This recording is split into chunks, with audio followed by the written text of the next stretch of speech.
ప్రభువైన యేసుక్రీస్తు నామమునకు మహిమ ఘనత ప్రభావములు చెల్లునుగాక. యేసయ్య సెలవిస్తున్నాడు కదా, నేనే మార్గమును, నేనే సత్యమును, నేనే జీవమును అంటున్నాడు.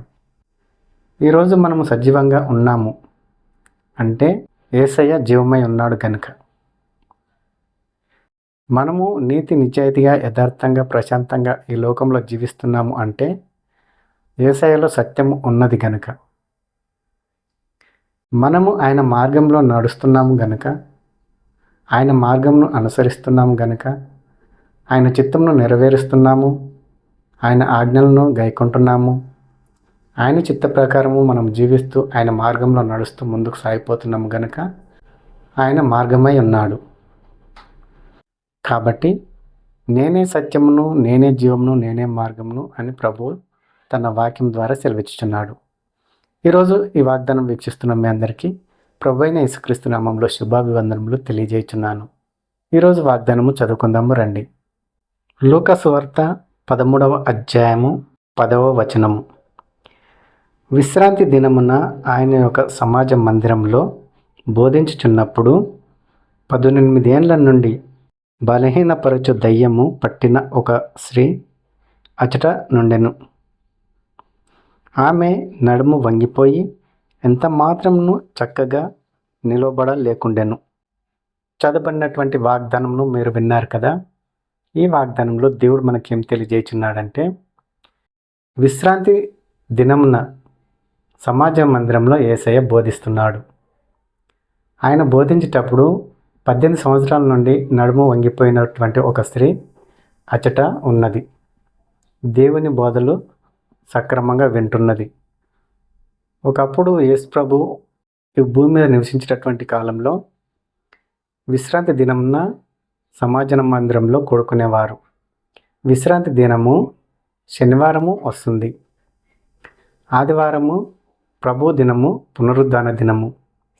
యేసు ప్రభు మరణించిన తర్వాత తిరిగి 3వ దినమున లేచిన తర్వాత మన కోసము స్థలం సిద్ధపరచడానికి పరలోక రాజ్యం వెళ్ళిపోయిన తర్వాత మిగిలిన వారు సమాజంగా ఆదివారం రోజు కూడుకుంటున్నారు.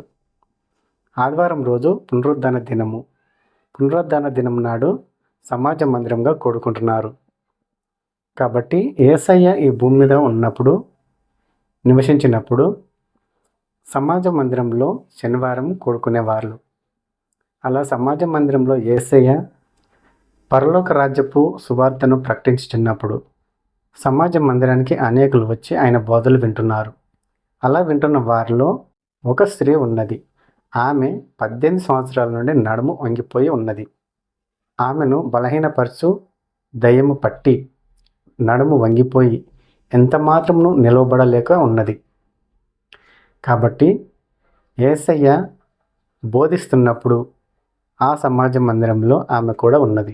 ఆ క్షణంలో యేసయ్య ఆమెను చూచాడు.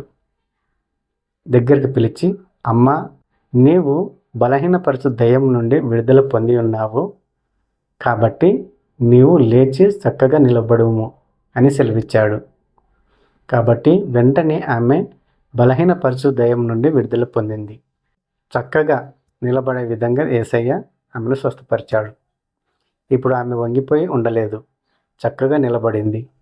ఎందుకంటే దేవుడు ఆమెను స్వస్థపరిచాడు, బలహీనపరచు దయ్యం నుండి విడుదలను అనుగ్రహించాడు. కాబట్టి ఆమెను దేవుడు స్వస్థపరిచి ఆమెకు గొప్ప విడుదలను అనుగ్రహించాడు.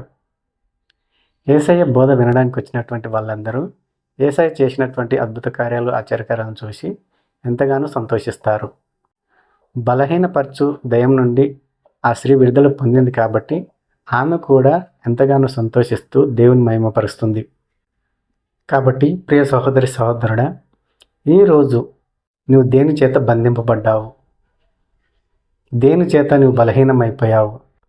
అప్పుల సమస్యలో కూరుకొని బలహీనమైపోయావా? ఆర్థిక సమస్యలతో ఇబ్బంది పడుతూ బలహీనమైపోయావా? అనారోగ్య సమస్యలతో బలహీనమైపోయావా? దేని విషయంలో నువ్వు బలహీనమైపోయావో దానిని యేసయ్య యొద్దకు తెచ్చి ఆయన ముందర పెట్టి ప్రార్థన చేయి. దేవుడు దాని నుండి నీకు విడుదలను అనుగ్రహిస్తాడు. అనారోగ్య సమస్య అయితే అనారోగ్య సమస్య నుండి నీకు విడుదలను అనుగ్రహిస్తాడు. అప్పుల బాధ అయితే అప్పుల బాధ నుండి నీకు విడుదలను అనుగ్రహిస్తాడు. ఆర్థిక సమస్యలతో బాధపడుతుంటే ఆర్థిక సమస్యల నుండి నీకు విడుదలను అనుగ్రహిస్తాడు. కష్టాలు అనుభవించడము, అవమానాలు అనుభవించడము, నిందల పాలవడము దేవునికి ఏమాత్రం ఇష్టం ఉండదు. కాబట్టి వాటన్నిటి నుండి దేవుడు మనకు విడుదలను అనుగ్రహించగలడు. మనము విశ్వాసంతో ప్రార్థన చేయాలి. దేవుని యందు భయభక్తులు కలిగి మనం జీవించాలి. జీవించినంతకాలము ఆయనకు సాక్షిగా మనం జీవించాలి. మనకు ఎన్నో సమస్యలు ఉన్నప్పటికీ, ఎన్నో పోరాటాలు ఉన్నప్పటికీ వాటన్నిటి నుండి మనకు విడుదలను అనుగ్రహించే దేవుడు మనకున్నాడు. కాబట్టి మనము దిగులు పడవలసిన అవసరం లేదు, చెడియాల్సిన అవసరం లేదు. ధైర్యంగా మనము క్రీస్తు వైపు చూస్తూ ఆయన మార్గంలోనే ముందుకు సాగిపోవాలి తప్ప మనకున్నటువంటి ఇబ్బందులను గురించి, చింతలను గురించి మనము భయపడవలసిన అవసరం ఏమాత్రము లేదు. 18 సంవత్సరాల నుండి ఒక స్త్రీ నడుము వంగిపోయి ఎంత మాత్రము నిలబడలేక నానా ఇబ్బంది పడ్డది. కానీ ఒకానొక రోజు ఆమె యేసయ్య ద్వారా విడుదల పొందుకుంది. కాబట్టి మనకు కూడా ఎన్నో సమస్యలు ఎంతో కాలం నుండి, ఎన్నో సంవత్సరాల నుండి ఇబ్బంది పెడుతుంటాయి. వాటి నుండి మనము విడుదల పొందుకోలేము. కానీ యేసయ్య దగ్గరికి ఆ సమస్యను తెచ్చి ఆయన ముందర పెట్టినట్టయితే, నువ్వు మోకరించి ప్రార్థన చేసినట్లయితే ఆ సమస్య నుండి నువ్వు విడుదలను పొందుకోగలవు. దేవుడు చేసేటటువంటి అద్భుత కార్యాలు, ఆశ్చర్యకార్యాలు చాలా గొప్పగా ఉంటాయి. మనల్ని ఆశ్చర్యపరిచే విధంగా ఉంటాయి. ప్రతి ఒక్కరు ఈ విషయాన్ని గమనించవలసిందిగా ప్రభువైన యేసుక్రీస్తు నామములో మిమ్మల్ని కోరుకుంటున్నాను. ప్రార్థన చేసుకుందాం. ప్రతి ఒక్కరు తలలు వంచండి. పరలోకమందున్న మా తండ్రి యేసయ్య, నీ ఘనమైన నామముకు వందనాలు తండ్రి. ఈరోజు తండ్రి ఈ వాగ్దానం ద్వారా మీరు మాతో మాట్లాడినందుకై నీకు వందనాలు, స్తుతులు, స్తోత్రములు చెల్లించుకుంటున్నాం తండ్రి. యేసయ్య, 18 సంవత్సరాల నుండి బలహీనపరచు దయ్యము ఒక స్త్రీని పట్టింది. ఆమె ఏమాత్రము చక్కగా నిలబడలేకపోయింది, వంగి నడుస్తుండేది.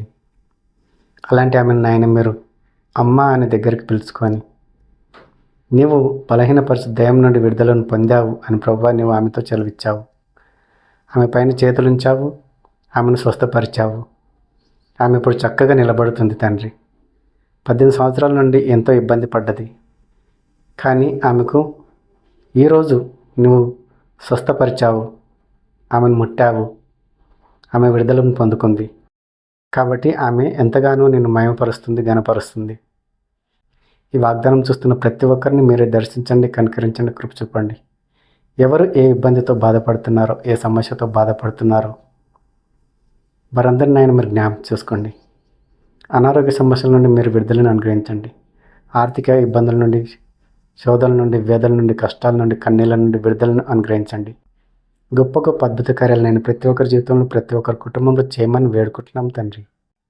మీరే నాయన ప్రతి ఒక్కరిని దర్శించి కనికరించి కృప చూపమని వేడుకుంటూ, మమ్మల్ని మేము తగ్గించుకుంటూ నీ నామం నచ్చుకుని వేడుకుంటూ యేసుక్రీస్తు నామంలో ఈ మనవులు సమర్పించుకుంటున్నాము తండ్రి. ఆమేన్.